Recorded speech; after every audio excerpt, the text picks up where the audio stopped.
Okay, so I'm going to attempt to record this in one take for YouTube. There is a shocking lack of information on YouTube, I guess, because most people are not trying to go from HID to halogen when HID comes stock. Um, and I guess because most people just assume it would be self-explanatory, and parts of it were and parts of it won't. So just gonna try and give a few tips here that can help you figure out your system. So I tried doing things with relays. I tried a lot of things. This car in particular is very complicated. There is no relay for the high beam. It's just on or off, and I can't even find the fuse for it. There's 4 different fuses that have to do with all of the headlights together. Some of them cut off one bulb, some of them cut off all of them. It is a disaster.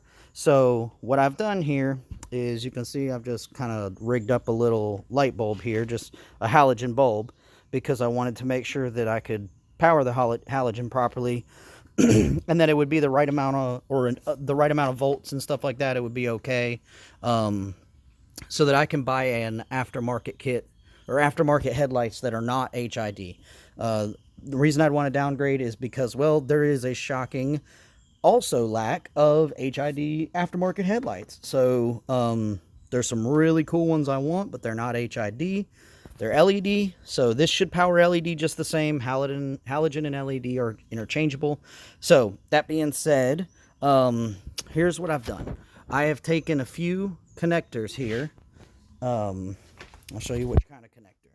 I've taken a few of these kinds of connectors, right? And just kind of cut them up a little bit. I've got the 2 on the outsides, you'll see here, are only trimmed. I can go ahead and take one out real well. I don't really want to take one out. So I trimmed off basically the excess on the other sides of these. And then on this middle one, I trimmed off the plastic completely, because you only need to not have them touch it on the outsides, and it'll prevent all the touching. This should seem pretty self-explanatory. If you're watching this video, you probably have an idea what I'm talking about. And then obviously I crimped them on this side. So that made it so that I could just push these onto the pins. You can also use something like this if you have it and it's the type of connector like that. This is just a different relay, but if you've got these kind of connections on your actual headlight, then these would work better. But the only thing about, like, well, with mine I didn't, and this would have, if I'd used these, they would have touched. So that being said, we're gonna move on here. So down to the wiring. So we have, here's the tricky part that I discovered, is this is the HID, and it's only actually 2 wires, even though there's a lot going on there.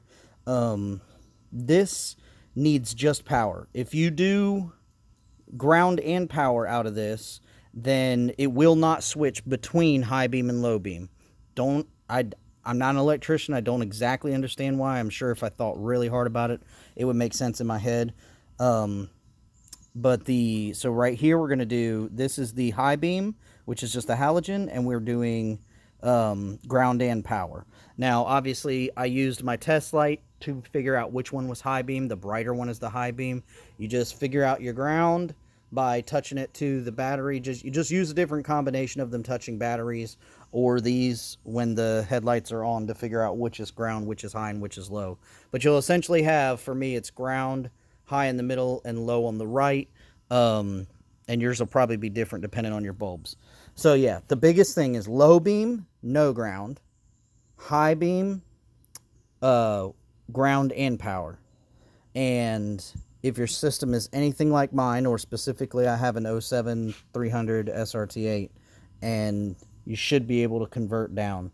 Because most cars that have HIDs, well, at least somewhat older cars, brand new ones obviously probably have high-low HIDs, but most of them had halogens around this year range. So that's what I did. Hopefully that helps you, because I've seen a lot of forum posts on 300s and stuff like that, and nobody can seem to give any clear answers on how to do this. This is how you do it. So when I get my new headlights in, I will do a more, I'll probably just splice into these up here somewhere. I probably won't cut them off completely, because, you know, I want the ability to go back to factory later if that's the case. I did not wire up the turn signals, because These ones are going to be pretty self-explanatory, and in fact, they might even still just match up to an aftermarket or headlight. I doubt these are different in the HID system from the standard halogen system. So there you go.